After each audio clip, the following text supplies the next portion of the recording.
there. You've been away for 3 weeks, and you think you're running this show. I have, and then Image drops a shell bomb that I'm not going to be here for the first half, and hopefully you'll be here for the second half. He's doing something. He's doing a worthy cause, so he's allowed. There's no bigger cause than this show. I'm sure there's a lot of bigger causes. We're doing a great service for this. Okay, we're on 106.2 FM on live on Facebook. As you can tell when you do your gel shell, I always do it every week in, week out. I remember when we first started the show, I was like, I do gel shell, look smart for the Facebook. I couldn't keep it up, but you're immaculate. Mashallah. Always looking good. It doesn't take a lot of time to put a little bit of gel on for that. It's not a little bit though, to be honest. No, it's just a little bit of gel. And it's the colour. You get rid of the grey. There's no colour. I've got plenty of grey. No, you leave a touch of grey just to show that the rest is not coloured. I know the tricks. I remember that. I do not colour my hair. Yeah. Salam to all listeners and Inspire FM. Luton, please give me a call from Luton. If I get a call from Luton today, what was the last time I said I'll do? I'll buy you an Image meal. Wow, really? So for a whole week. Yeah? For a whole week. Every day? Every day. Okay. Yeah. Come on, Luton listeners. let's get some calls in. Yeah. So what have we got on to show today? The usual, I assume. Cricket, I rugby. think the rugby has been fascinating. Really good. I want to also talk about the two forms of rugby. I don't think our listeners understand what rugby league and rugby union is. What the difference is. Same thing. Is play with the same type of ball. It's not. You play with the same ball, but it's two different formats. You've got to get the ball over the line. It's different. Hit the score between the two posts above that crossbar. No, it's different. You'll be good at rugby. I bet you always hit it over the crossbar. Cheers, bro. No, wasn't. Well, I was alright at rugby. I enjoyed rugby. Went to a rugby playing school, so it was pretty good. But going back on discussions, I think we've got to obviously discuss last week's top Premiership game. United stopping Liverpool. Yep. Didn't get the result they wanted. No. Liverpool also snatched one at the end. We've got to talk about Leicester. 9 goals. Okay. Yeah, matching the record. The rugby. We're going to talk about FC Peterborough. Yep. We're going to also talk about CC cricket. Yes, with cricket going on and everything happening. I went actually to one of the training sessions. Mashallah, such a great turnout. It was brilliant. And you wanted to also discuss Patrice Evra. Yeah, again, I'll be absolutely honest. I was busy for the past couple of weeks, so I didn't really get to catch up with the show. So I'm not sure how far we went with the discussion with racism. We had, last week we had a discussion about Bulgaria. And the whole England game. Yeah, the whole England game. And the stages that they had. There was was it a 3-stage or something like that? Yeah, it was 3 stages. They didn't get to the final stage. The final stage would have been walk-off, I believe. Of course, yeah. Right, do you think... Okay, wait. I don't want to go into that first. And then obviously in the second half we'll do football, and VAR obviously is very... controversial as ever. Nothing changes there. So that will be discussed. But first, cricket. Let's do cricket first, because we always go with cricket and then stuff. Did you talk about the sacking of the Pakistani captain? No. Do you know what? Sadat didn't even know that. So maybe you could... Oh, he got sacked. So Babar Azam is now the new captain. Okay. I mean, the captain... oh, my God, I forgot the ex-captain's name. How quickly he goes past that now. And the wicketkeeper has now been gone. He's out of the squad, out of the team. So they're travelling now to Australia for the T20 series. Yeah. Australia just now hammered Sri Lanka by, I think, 130 runs. I was speaking to... Nadeem Parvez today. Yeah. And I was saying that that's going to be a walk in the park for Australia. You reckon? Yeah, Pakistan have never been great travellers, have they? No. But motivation, and I've said this from day one. I said, look, they've just got to apply themselves a little bit better. They're not expected to win, especially Australia are coming back now. They're sort of back to where they were probably, a couple of years ago. They're not as good as when the War Brothers were there and stuff like this. But, but they've got some good things going on for them at the moment. Yeah. Warner hit 100. Was it today? Really? Yesterday they played against Sri Lanka for the T20. So Pakistan are going to be in for a tough shout. They are, especially with a new captain, Babar Azam. Is it Babar Azam? Yeah, he's now the new captain. Do you think he should be captain, considering? It seems like, and again, this is a question I was going to pose to you, and just let you have your opinion, and hopefully callers call in, text in. Now, the change, obviously, with the selecting committee and the manager, which with Misbah Haq came in. Now, on what criteria do you put somebody in, be it a manager of a footballer club or a selective committee for the cricket, and also manager is doing two roles, Misbah Haq? On what basis did they put him in there, and what should the criteria be? Is it because he's an ex-player? He was really good. I think with Pakistan, they have always, done. They try to get the best player to be captain or the most successful player in the last 2 or 3 years. And it's normally not Sarfaraz, who was the ex-captain. Did really well. Yeah, became captain. Did an excellent job. Won the ICC trophy. ICC trophy. Yeah. Beat India in the final. First time we beat India in an ICC tournament. Yeah. Okay, and there was praises for him all over. And then stagnated though. Didn't after that, he went. That was the peak, the top, and it went all downhill after that. And all the blames with him. But why I want to get captain wise? All right, fair enough. You put the best player out there, the captain. He wants to lead, or someone's been there for a while in the team. What about why is Misbah Haq the manager / selected committee head? On what basis does he get it? I mean, what criteria we should do? And at the same time, use parallel with a Premier League manager. Why does Solskjaer get a manager just because he played for Man United? What did he prove beforehand? Who else is an ex-player? For example, Chelsea, Lampard, players like that. Or Zinedine Zidane for Real Madrid. Yeah. What have they done or proven to get to be a manager of such a big, massive club? Or managing your Pakistan the cricket team? I think sometimes, a lot of the times these managers are being brought in because they feel that their best interest, the club's going to be at the best interest of, these individual people. Zidane's done it though. I mean, Zidane's before Real Madrid was he manager? No, he went to Real Madrid. Okay, superstar player he was. They were gonna always bring him in because he wanted to go into management. He's now there a second term at Madrid. First term they won 3. Leagues, I think he win 3 himself. I think he won 3 in a row. So he himself won 3. At least, anyway, I think it was 3 he won. If you're looking at Solskjaer, his track record was never great. No, there wasn't. He only had Cardiff and the Norwegian club. They won the title there. Did he help him get relegated? Probably. Cardiff may have done, may not. I can't recall. I think he got sacked probably before he got relegated. So again, but I'm just saying, why do Misbah become manager because he's played so well? Do not go through some sort of courses, training, coach badges, etc. Before they get to that level, and then build themselves up. With Lampard, in his defence, he did have Derby, didn't he? Yeah, he did pretty well at Derby, didn't he? Yeah. So normally speaking, it's just a matter of because they're an ex-player or a person that's been there in the club.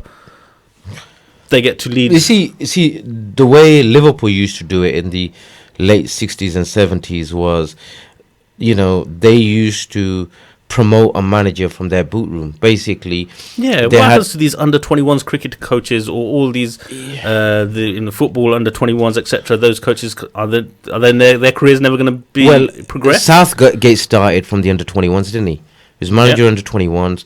Then I think he managed the under 23s, and then he got the permanent job, didn't he? And that's sort of worked out for England, hasn't it? Yeah, but Southgate got to permanent job after 3-4 managers. Absolutely. They had Sam Allardyce, the infamous Sam Allardyce. He was there for a few weeks, wasn't he? He was there. I think he was there for one game, wasn't he? One game. He was there for one game. But yeah, you're right. And I've said this from day one, and sometimes you guys have always sort of disagreed with me. You guys, what's this? Well, I'm laying it on the table. I'm putting it all out there. Right, Nate, so you're saying Image and me disagreed with you? Sometimes I've always said the structure in Pakistan cricket is never right. I've always been brought down a few pegs by people who I speak to outside the radio show, and they said, you don't know what you're talking about. Pakistan have got this habit, haven't they, of promoting within without looking outside. They've always had. The last coach was was it Australian? Yeah, he was Australian or something. But did he really do such a bad job? Can he look? Probably not. If you're looking at who was it? Who was the previous captain? Sarfraz. Sarfraz. Yeah. Now Sarfraz was unfit. You know, look, the guy can't run. I'm sorry. You know, he actually cost him. He cost him the tournament, didn't he? You know, if you want to lay on the table. Well, he didn't. It wasn't just. I say it wasn't just that. But there was no leadership shown from him. Yeah. I.e., when the batting order, promote himself up, just to say when they were struggling, to say, you know, make a bit of a solid foundation. But there was nothing. It seemed like he was hiding. And he wasn't great behind the wicket at the end of the day. He was deteriorating. He wasn't, yeah. He was, I mean, it was those samosas and those kebabs he was eating. Yeah. That and I don't think the training was there. Look, nowadays, in any sport you go in, and Sadat, and you know this because, you know, I take your example. Any sport you go into, you have to be in pristine physical condition. Yeah. Even if you look at, you know, golfers. You look at probably the only sport that I can seriously think of where you probably... He's going to say it. Snooker. Oh, is it? I was thinking of darts. Darts. Yeah. Well, darts is another one. But darts, they, you know, I mean, you know, but Pakistan have got a habit of doing this. You know what? It doesn't, you know, it doesn't upset me, or it doesn't, you know, make me think different, you know, when they appoint people from their own management committee to do two different, you know, roles. Yeah. You know, that's Pakistan for you. But, you know, I'd rather not spend too much time on Pakistan. All right, we'll follow them when they obviously play. And they actually play in Australia. Yeah, okay. I think I just hope 3rd of November. I just hope they start off. They have a good, you know, a good tournament. You know, it's not about in a losing. good series. It's just the manner. It's absolutely, and I agree 100% with you. With Pakistan, it's the manner of the defeat. But you know, as Pakistanis, or as British-born Pakistanis, yeah, you know, we always expect maybe too much from Pakistan. You know, well, even the Pakistanis in Pakistan expect. Yeah, they expect a lot more. They expect a lot more. Okay, then let's move on to rugby. Go on, you're going to first. So great victory for England. So let's talk about the rugby. I think, you know, I've actually started getting into the World Cup now. So New Zealand, correct me if I'm wrong, obviously you'll know more than rugby, have been in the World Cup final for the past 2 World Cup finals, and this would have been their 3rd successive World Cup final. Okay. I don't know if they've won in the previous 2, to be honest. They've won the previous 2, yeah. They've won the previous 2 as well. Wow. And now today, they found out who they're going to play. So Wales lost to South Africa. Yeah. 1916, I think, or something like that. Fantastic game. It was a very good game, and it was towards the end. They were saying a penalty from South Africa, which it was a penalty from the last 4 minutes away. So I don't know what the track record is, to be honest, between the two countries, England and South Africa. So Wales has never got to a final, and they thought they were. Wales were sort of the you know, British you know, favourites, weren't they? Yeah, they were favourites to go through from you know, from the British Isles. Okay. But let's talk about yesterday's game first of all. You know, England. The week before was Australia, and Australia. You know, England did fantastic, didn't they? Okay. What was the result? Remind me. They beat them by a hefty score. Right. It was, you know, I think they scored over 40 points. Oh, is this the game after there was a break, isn't it, between England's game because of the weather? Well, their match got postponed, and they said, "Oh, they might not be ready for the game." If I remember, that was the talk. I can't remember. There was a build-up. They're saying because England, because they've had a week rest and stuff, they won't be mentally ready for the game. Yeah. But you know, it all stemmed back from, I think, you know, from last week. The performance against Australia was, you know, fantastic. I thought they'd beat Australia, but I thought it'd be pretty close. I had my favourites down before the tournament started as New Zealand. I thought New Zealand were going to be unbeaten, but the beauty about the romance about, you know, this particular World Cup was that you had 2 players, you know, two basically players from Australia. Australia who were not Australian. Beg your pardon. You had 2 friends who were coaching New Zealand. Okay. And England. All right. So the 2 coaches were familiar with each other. They played together before. And I think is it Eddie Jones? Is he the coach? Sounds familiar. Yeah, I'll I be think honest, he's. I couldn't remember. I just it's just gone out my mind. But what a number he did! I mean, they were big favourites. New Zealand were, and they were pretty unbeaten. They had a close game beginning of the tournament, New Zealand against England, and England lost that. Okay. So they were, they was looking pretty good for, for New Zealand. But the manner in which England started, I think that shocked New Zealand. They went at them straight away. They didn't expect. They thought they'd defend and try to, win the United way at the moment, but. They went and they kept on. They kept on trying. They kept on. So they had momentum, and what a performance! It was a. I always thought I was listening to the game. I didn't. I watched some of the game, but I didn't get a chance to watch all the game. I thought to myself, it's going to be a matter of time before New Zealand get back, and it never happened. It just England. There was a try that New Zealand scored.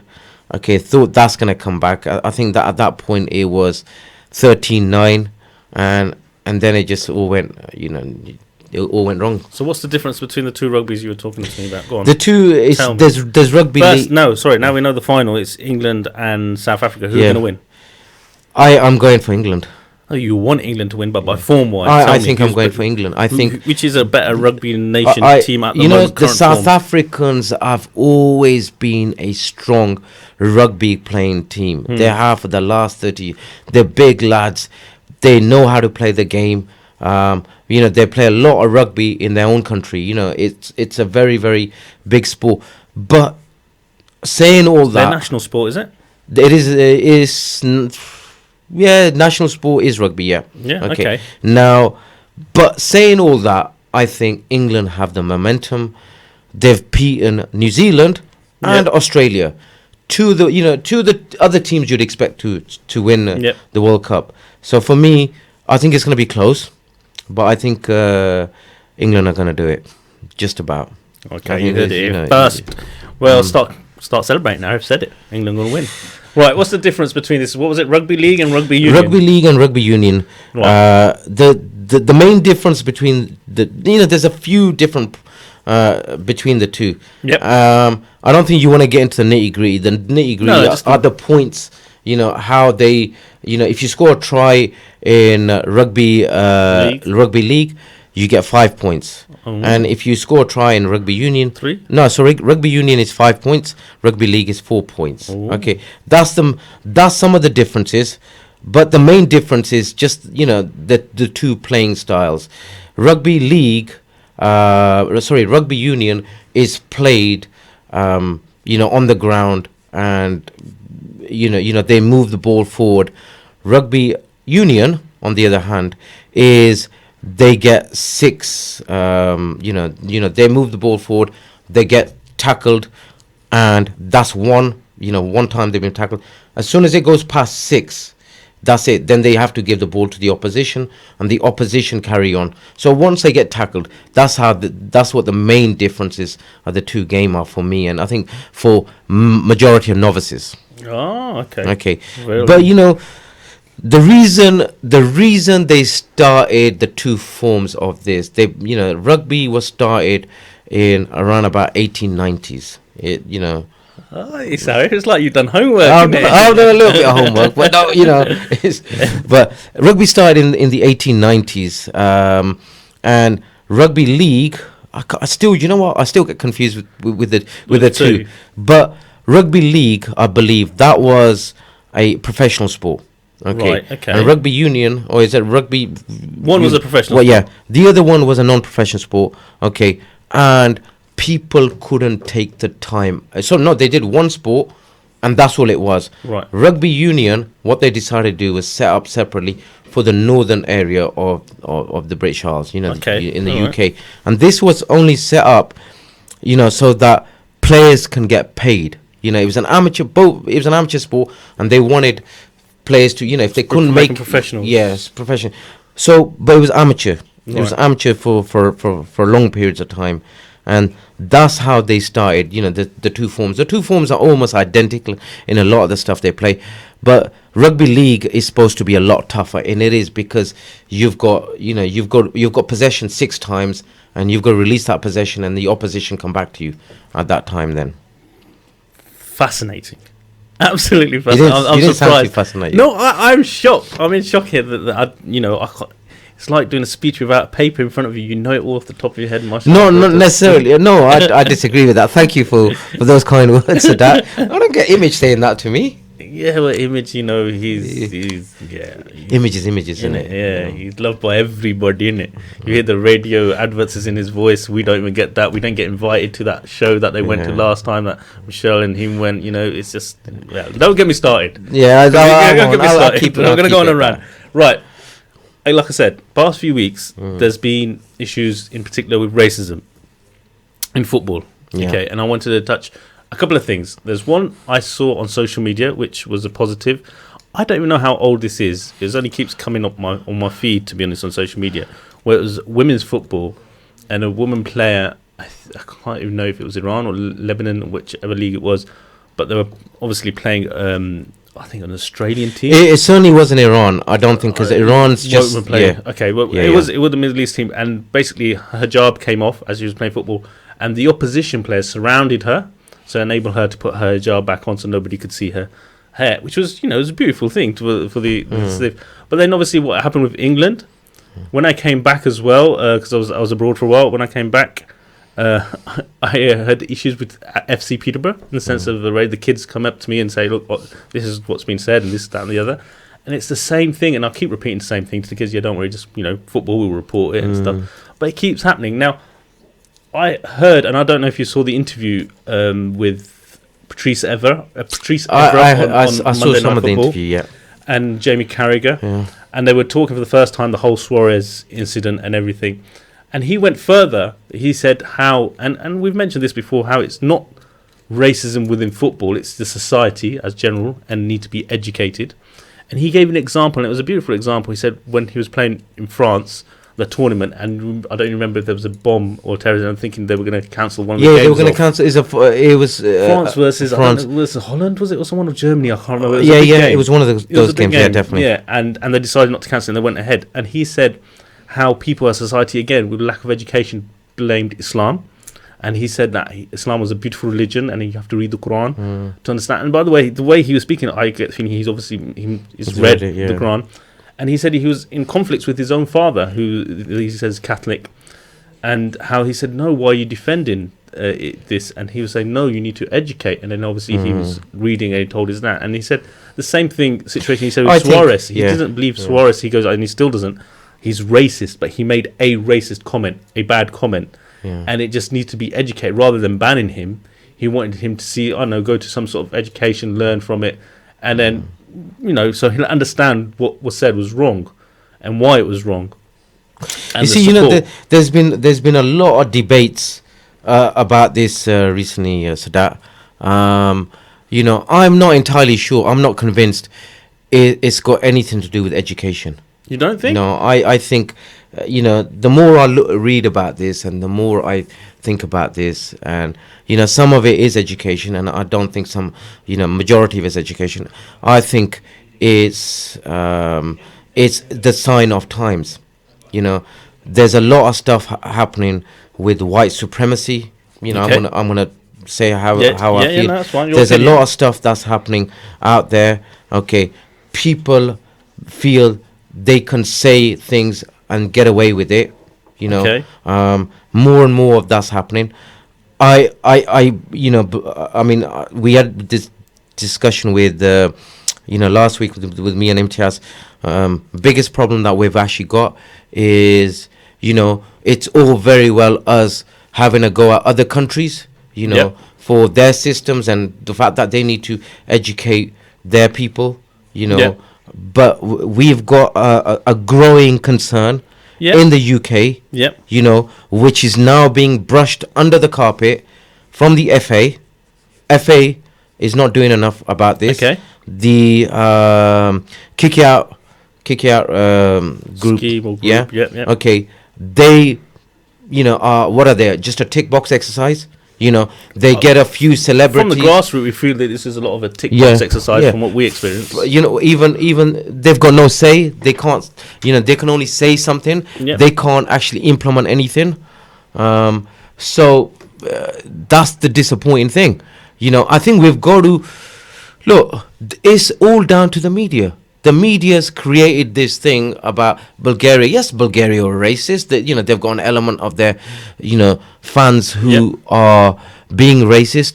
But we need to look at, you know, closer to home. We need. Do you agree with the 3-stage? Yes or no? Quickly, because we're going to go into. No, that. I think. Did you agree with that? The way that England, the whole new process, not England, just the whole. Yeah, new yeah. process. I think. Look, if you're gonna hear racism, if you're gonna hear racism, you should take the, you know, if it's that serious enough, you should take them off. Simple as that. Okay, we'll continue after the break because I want to go a bit longer. Yeah. And I know we're on a break, so inshallah, catch up with you and with the listeners after the break.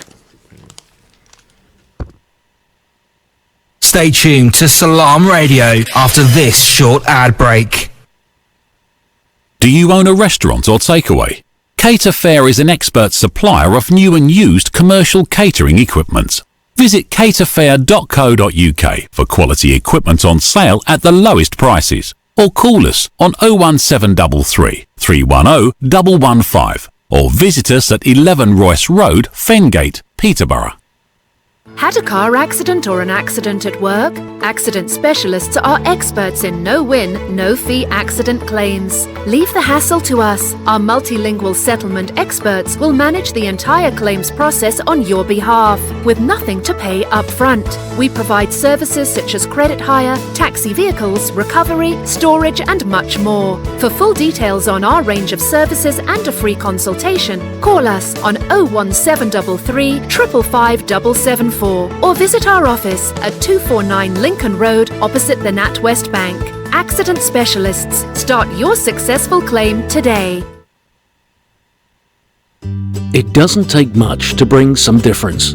You give some change, which makes a change. Because nothing gets mileage like a charity. Just a little change turns into a chain. And before we know it, the results are massive. So give a little to make a big difference. For donations, call now. UKIM 0207 387 2157. Gems and jewels.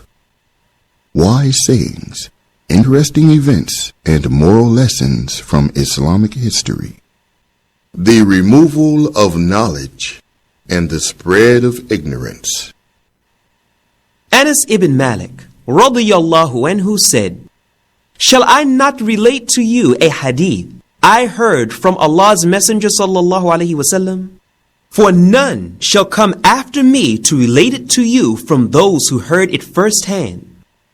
From the signs of the hour is for knowledge to be removed, for ignorance to become widespread, for fornication to become rampant, for alcohol to be imbibed, for men to perish and women to stay, until the point that for each 50 women there will be one male guardian."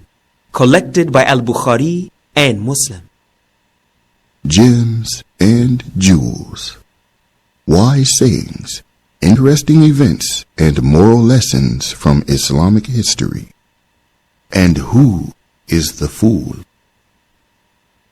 A man of great wealth and status built for himself a house, adjacent to which was a small and shabby house, not of much worth, which was owned by an old woman.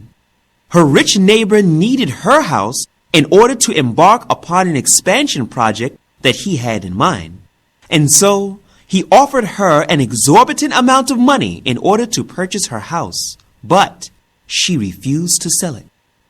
It was said to her that the judge would freeze her assets because of her foolish persistence in not taking a large amount of wealth, especially considering the fact that her house was worth very little in the first place.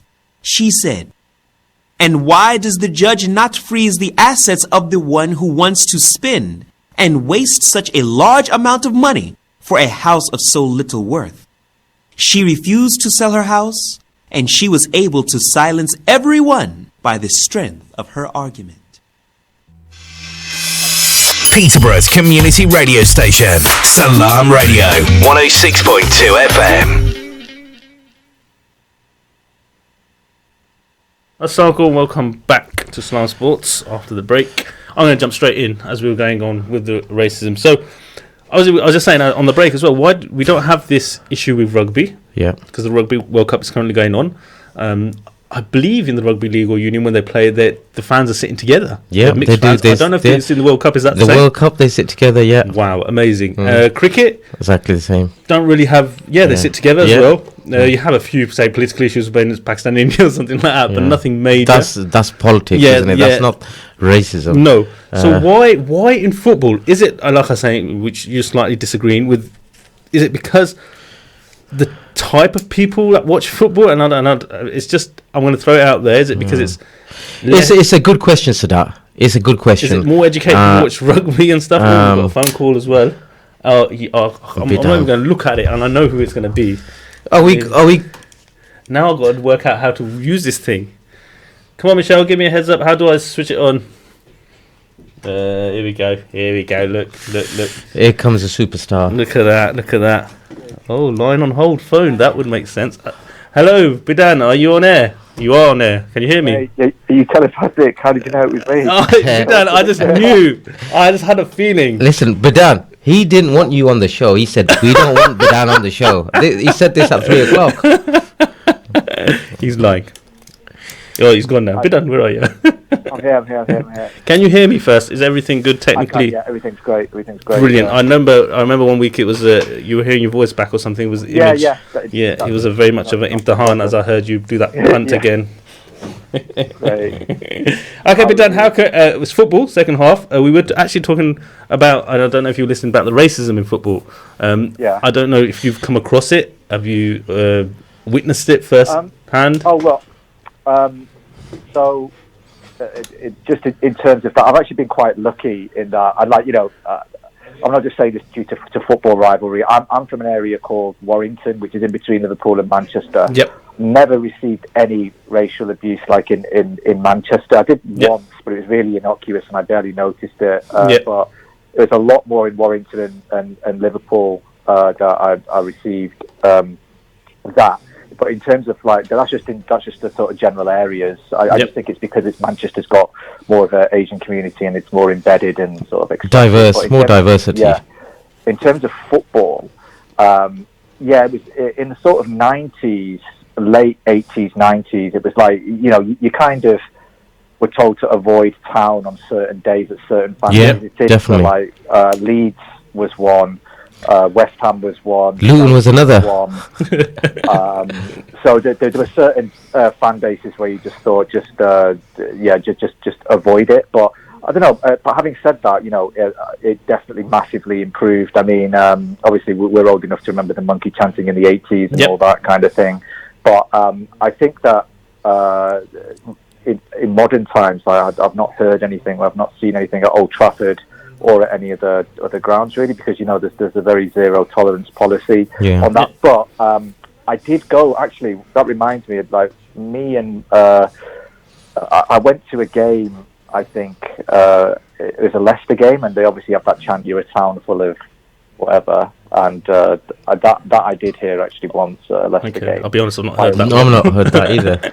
You've not heard it? No. To the tune of Guantanamera, the Spanish song. You go to just a town full of. Okay. Yeah, we're not filling in the blanks. Yeah.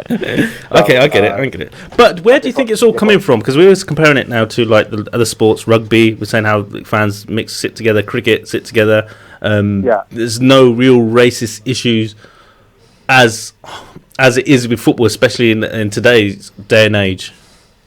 I mean, look. So obviously, just going about the incidents that have been brought to light recently. Obviously, there was a game in the FA Cup qualifiers that got cancelled the other day, and that's actually a team that it was Yeovil and Haringey, and I live near Haringey, and I know people associated with the club and that kind of thing. Obviously, Yeovil's a very rural area. Obviously, it's not an excuse, but I think that obviously with the whole maybe it is the Brexit thing, which is sort of dividing the country and sort of really bringing out an us and them kind of attitude. And it does kind of, when you hear the Prime Minister of England saying, the Piccaninny comments and the letterboxes comments and things like that, it just makes it feel as though people are just sort of getting their bravery back a bit. Absolutely. And I think that's what the problem is.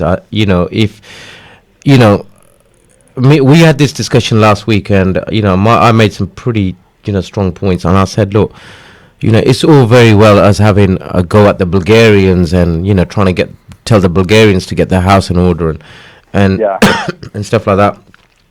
We've got a massive problem in the UK now. It's actually getting worse, and it does stem from a lot of it is to do with Brexit, and people are getting a little bit more braver, and feel they can make a point and they can get their point across. We've got a major issue, and Bidan, I don't know if you're involved in any sort of grassroots football. We see it quite regularly. I won't say we see it every week, but we see it quite often.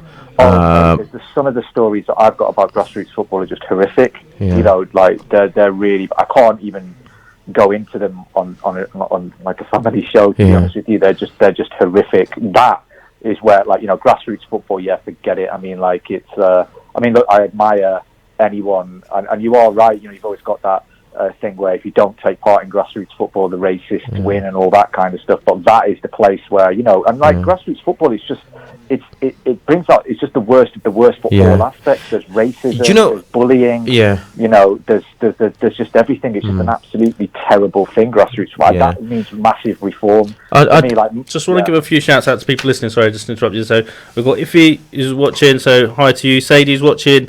Bidan, obviously, I've got you here. And Jamal Barry, do you know Jamal? Do you know Jamal Barry's a good friend of ours from uni? Oh, is it? He's put a post on there, and I can only see the title, so I can't read the article. It says Manchester United banned fan alleged racist abuse Liverpool. That was. I think you've got to commend United how quickly they dealt with that. That's you had Chelsea on the other hand, who for similar sort of situation, a racist issue, they took 6 months to deal with a racist issue, and United, fair play to them, they actually dealt with it, very swiftly. Right, and they haven't got any, they don't have any place, and it's good. I really do hope that whatever, there was a United fan that said what he said, and then another United fan just said that's out of order, reported the guy, and the guy got banned straight away. I think that's another thing with support. Again, going back to what Patrice Evans said, how the Liverpool players, the Premier League players, so and this is nothing, and I'm going to be serious, nothing Liverpool, Man United stuff,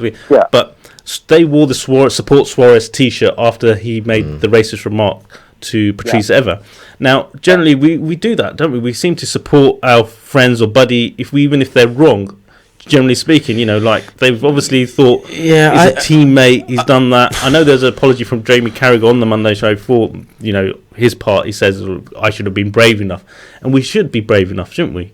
To point out, regardless who it is. I think we're becoming more and more aware of racism and, what racism brings. And I think at that time, it was, the Liverpool supporters followed Liverpool, and I think looking back, if he's made a racist comment, which he had, that's he'd been banned. I think the t-shirt was after he would be banned. So this is my point. It was wrong for Liverpool to support something like that. Or any club or any players. It's and like I said, I think politically, at that time, racism wasn't as a bigger issue as it is now. I mean, we want zero tolerance for racism. And out of interest, did any of you two watch Match of the Day? And these are the channels, I'm sure, but did anyone watch Match of the Day yesterday? I watched some of it, yeah. Did you hear the comment of Martin Keown when he was praising Raheem Sterling? And Gary Lineker had to sort of hold him back a bit. No, I didn't. Oh, right. I got the feeling, and again, maybe I had this feeling he was just trying too hard to praise Raheem Sterling. Well. He goes, then compare him to Messi, etc. And sort of like I could see Gary Lineker say, whoa, hold back, okay, we understand what you're doing. Just they're just players at the end of the day. Why do we have to differentiate or praise him because he's black or praise him because he's white? Yeah, you just play because of what they do. But that's the problem. Is I think that's the society we're in. We're if you're a minority, you always feel a minority. I don't know, Bidan. Maybe you can comment on that. You seem to live in London. We live in village Peterborough here, and to be fair, Peterborough's a nice place. We enjoy living here. I don't get any racism. I don't. On football pitches you get. No, I to be honest, even at school, I never had a problem. It was really, really good. We never had issues like that.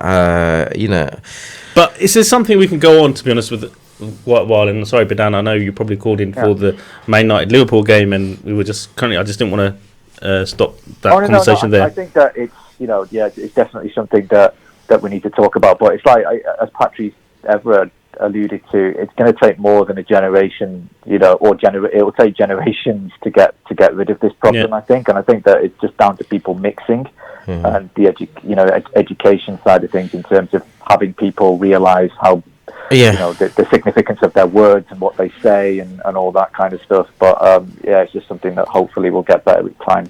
Okay, I hope so. Man United Liverpool. You watched that game, no doubt. I did. Right. Yeah. I'm not going to say a word because I said a few things. And Arif goes, I can't wait till Bidan calls because he's a better than you and he doesn't wear the Man United glasses. So, tell me, what did you think of the game? And did Liverpool deserve that point, or were they lucky? Oh no, they definitely deserved it. I think that. I can't hear you, Bidan. Sorry, there's noises on the line. Typical, isn't it? I think overall, they deserved it. It was a funny game because there was a game of few chances for both sides. I think. I don't think. But United played a higher tempo, much better tempo than Liverpool. So in the first half, I think that United shaded it. There wasn't much in it, but I think we shaded it. I think that obviously there was the controversy with the VAR incident on my WhatsApp group. I said I thought it should have been. Well, I thought it would be disallowed, but obviously we got away with one. Yeah. Got away. It was never a foul. Every contact is not a foul. The thing is, I think VAR, they've set this bar, which is supposed to be, like an Olympic bar or something. But that decision, even on a Sunday afternoon, Sunday morning game, somebody's clipped you from the back, you'd get a free kick for that. Touch. It is a touch. He went down and he held his other leg. Yeah, he held the wrong leg. Oh, did he? Okay. And did you see that? They recreated it using the virtual reality in the Sky. Jamie Carragher was wearing it, wasn't he? I think. It said that McTominay blocked the referee's line of sight. So, and I don't think that they deemed it clear and obvious. Obviously, they've overcompensated this weekend with that ridiculous Michael Keane decision at Brighton v Everton. He stepped on his toe, didn't he? Yeah. That penalty. Oh my God, I saw that today. To be honest, there was still very much let's just not embarrass the referee or anything like that. But is this VAR successful, or is it? Shall we get rid of it? Should we stick to offside only for VAR? One thing I think is really weird is that I think that the referees have just got a problem with their egos, or they've decided we're not going to question the referee. All we want is just some common sense applied, and they should just both say, look, if this is a howler and it's going to get talked about, let's just do the thing that what everyone's saying or what your average man is going to say. So, or should the referee get to see a screen? Like like in the World Cup, they used to get to see a screen. They refused to. That facility is there. I actually had to ask somebody, have we got that in England? And I think I mentioned this last time I rang in. The facility is there, but no one's used it yet. Yeah. Yesterday was the first time that a decision was given where VAR effectively overturned what the referee had decreed. But they need to start using that screen, and there's nothing wrong with that. All the guy in the Stockley Park room has got to say is, look, just go on the screen, have a look at this, and then you still get to say face. You're still the referee. Even with, I mean, I'm not trying to say, but even on the screen, when you see things in replay, they look different than the whole play, because that kick from United with the back, It wasn't a major kick for him to go down. But when you see on the replay, you think, oh, there's contact. He's gone down. Must be a free. But we're scrutinising everything now, aren't we? Now we've got an option of looking every, some of the decisions that have gone, especially some of the offside decisions. If you look at it, the naked eye will never catch you being offside, will they? They can't get that wrong. Offsides, they can't get wrong. Even they're saying that the City goal, he was offside. The second goal. Yeah, that was a bit of a funny one. So what happened with that was they said David Silva didn't touch it, therefore Raheem Sterling is onside. 2 hours later, the dubious goals pal gave the goal to David Silva. Absolutely, and you could see it. There was a slight movement from his toe on the trajectory of the ball, the way it went. But then again, is that clear and obvious? Was it at the time? But obviously the goal panel decided it was clear and obvious to give it to Silva. In fact, on the pitch, they're saying David Silva was saying, "I touched it." He goes, "I touched it." He owned up to it. It's my goal. I want to also talk about the game from last week. I think as much as it was supposed to be Liverpool were going to smash Manchester United 9-0, didn't happen. The performance wasn't there. One thing, I mean, correct me if I'm wrong. I've got an opinion. I think United played these 3 central defenders. They played these 2 wingers. The 2 wingers were more defensive.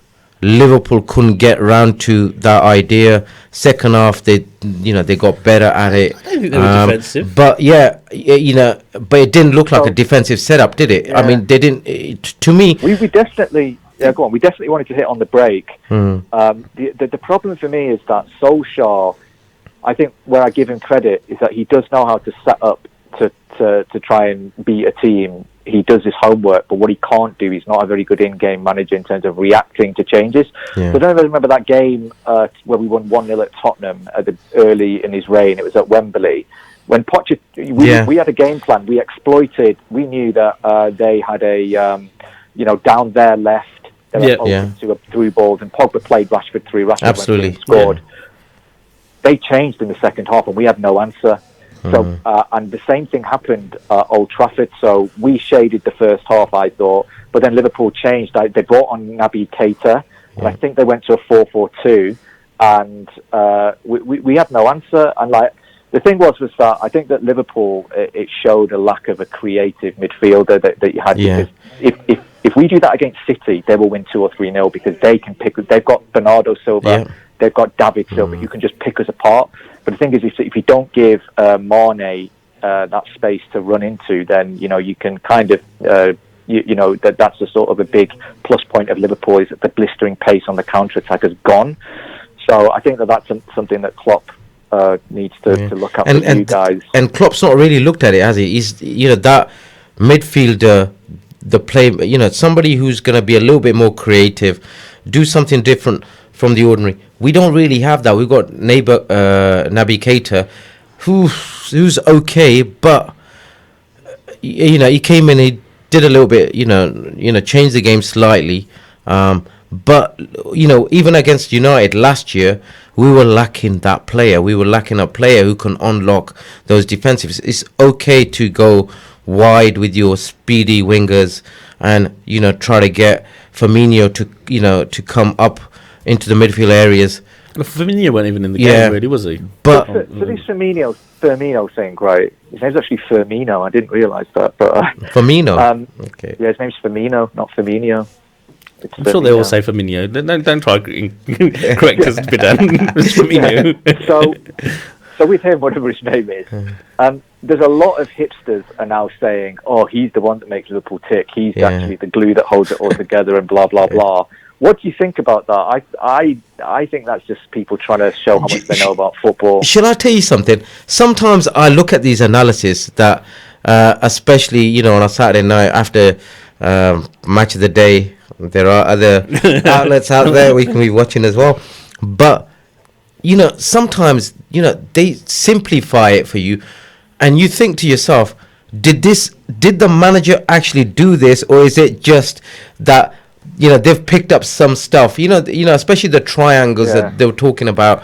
How certain teams, I think it was City going into those triangles, and they made it look like as if City on a different sort of level to the opposition. Okay, they are football wise, but I think sometimes things just happen. Players go into certain positions and just all clicks. It all clicks and it falls into thing. I think nowadays, especially, what you find is, managers manage their teams differently to years ago. I think years ago it was about the team. Now individual players are being advised that, listen, this is the sort of run I want you to make. When the play gets to 60 minutes, this is where I want you to be, and stuff like this. So I don't know, just we've only got a few. What's your opinion? On that point, one thing that's really weird, I watched this Legends Man United versus Bayern Munich game, and they got the class. I was there live. Oh, you went? Yeah, I went. Yeah, brilliant. So it just made me think the decision making from the United players is just so much better than what it is from our current team. And these guys are like mid-40s, right? Yeah. Beckham knows when to play the pass. Scholes can still do it. There's that old cliche, the first yard is in the head. Yeah. But it just made me think that these players just know how to play football. Now, I don't know whether that's years of training drilled into them, or whether it's they just got the knack through just having that vision of how to play the game. But you're right in the sense that you can overcoach players, or you could take a horse to water, but you can't make it drink, in the sense that there's only so much you can tell them. But if they genuinely don't know what they're doing, then the game plan kind of goes out the window. But by the same token, if they know what they're doing, they'll always make the right decision. I think that's what's great about Messi as well, is that he knows when to pass it. Absolutely. He knows when to drop deep. He knows when to skin people. He knows when to do it all. And you find that a lot with Barcelona players. And Ronaldo's a better player. That's a debate for another day, I think. But I just want your view on Leicester scoring 9 goals. I was going to congratulate Badan for his prediction on Leicester this season. It looks like it's going to come through, isn't it? Yeah. I always thought you talked sense, Badan. One question I do want to ask you is, after you've answered, is another question that I want to ask you about Brendan Rodgers. But what do you think about the performance this season, especially this week when? Yeah, I just couldn't believe it. Obviously, them going down to 10 men after 10 minutes didn't help, but I just think that they just got methodically picked apart. And I think that what the credit to Leicester is that when they, and Rodgers said this after the game, even when it was 6-0, they treated it as a 0-0. They still wanted to sort of, go about their business in the correct way and make the right decisions. And how difficult is that? Yeah, they've got. Yeah, go on. These, what disappointed me from Southampton is the fact that, they've gone a goal down. Okay, we've all played football. We've all played in situations. If one team is, I've played in teams that we've lost 15-0, but you could tell the difference. I wasn't in that team. You weren't. You could tell the difference between the two teams. They were a lot better team. Southampton are professional footballers.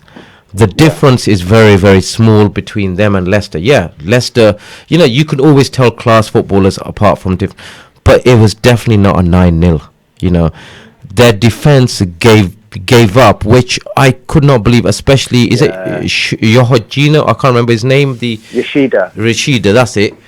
I just thought to myself, wow, he's playing in that position. He didn't even look interested, and, especially a couple of times when the ball, when the ball got into the midfield and it was chipped over, one defender, the other defender's just standing there, and, you got a player who scored the hat-trick, I think, I can't remember his name now. Jose Perez. Yeah, and he's a good player anyway, but, you should be with your man. You shouldn't be bored. Do you reckon they can challenge for the Premier League then? Liverpool, Leicester, Liverpool and City. That was going to be my question to Bidan. I don't think that they can challenge for the Premier League. I don't think that that they will finish. Top four. I did say they finish in the top 4, and I think there's nobody who looks as a good a bet for third. Yeah, I'd have to agree with that. They look better than Arsenal. Yeah, they look better than Tottenham have lost their way. I think Crystal Palace are in 6th, but Chelsea, I have to say, Chelsea looking. You know what? Chelsea, for me, it hurts because it just shows there's no excuse for what's going on at United, in the sense that I know they brought Pulisic in, but there was a transfer ban there. Yeah. They're playing young players as well. Frank Lampard's really inexperienced, but they've won 7 in a row. And unbelievable. Obviously, they won with Pulisic got yesterday. Just United's a bigger club, you would that's your excuse. I think you would have especially Lampard. He's only been football managing for a year. He was at Derby the year before. Did a pretty good job. Didn't get him promoted. Okay, he's come into the Chelsea job. He's given youth an opportunity. Even in the first couple of games, especially the first game against United, when United absolutely hammered them, you could tell that they had chances, But people said that they were gonna get hammered. They were gonna have a struggling season. Bottom half. I just couldn't believe it. And the thing is that going back to what I was saying about United is that Rodgers has only been at Leicester since March, and but going back to Frank Lampard, I mean that look. The thing is that they're playing some young players, but look, face it, they've got Jorginho 50 million, Kovacic 50 million, Pulisic 50 million, Kepa 70 million. Aspilicueta is experienced. They've got that, but that's the thing. They've got like a blend there, which is, I think has helped Lampard. And it's like I said, I didn't expect Tammy Abraham to even hit double figures. Dan, we're running out of time now. We're coming out. Can I ask one quick question? Do you reckon Liverpool will be stopped today by Tottenham? Yes or no? Quickly. No. Oh, sorry, Michelle. No chance. Tottenham could get hammered. Thank you very much for next week. I'm gonna ask you this question about Leicester. 10, 9, Leicester, I 7, think with Brendan 6. Rodgers will do Thank well. you very much. But we've run out of time. Sorry, Vidan. Thank you. Bye. Take care now. Bye. Thank you very much. Speak to you soon. Bye. Bye. Stay tuned to Salaam Radio after this short ad break. Had a car accident or an accident at work? Accident specialists are experts in no-win, no